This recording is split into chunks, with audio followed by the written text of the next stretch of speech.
right, guys, this is another great chiropractic case. We actually had some major hearing restored, which if you look back in chiropractic history, there was the original chiropractic adjustment when they found that the subluxation of the spine is totally tied with the nervous system was a guy named Harvey Lillard, and his hearing was restored. So here we have our own Harvey Lillard story with Sean. He's, he came in because he had chronic mid-back pain and neck pain, and if he lay on his hand, his hand would go numb. He never really even mentioned hearing because it's not like in our intake form or anything like that. It's not super common, but pretty neat.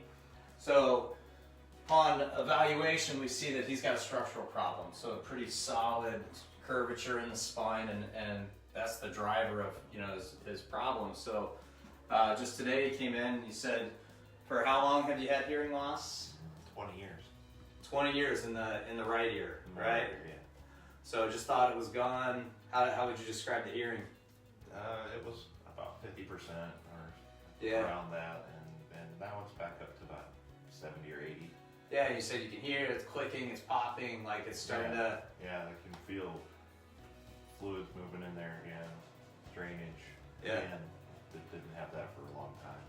Yeah, so fantastic. So I just, I thought this was a really interesting story. Appreciate you agreeing to let me interview you. I mean, there are lots of things that, chiropractors don't advertise that help, everybody comes in for back pain, neck pain, headaches, disc problems, but really there are a slew of other things that it helps neurologically as far as stress hormones and anxiety and clarity of thought and sleep and colic in children, ear infections and hearing.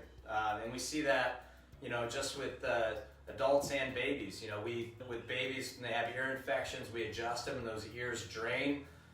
You get the same sort of results with adults, and whether that was fluid or neurological, we know that's all tied, all the cranial nerves that control hearing.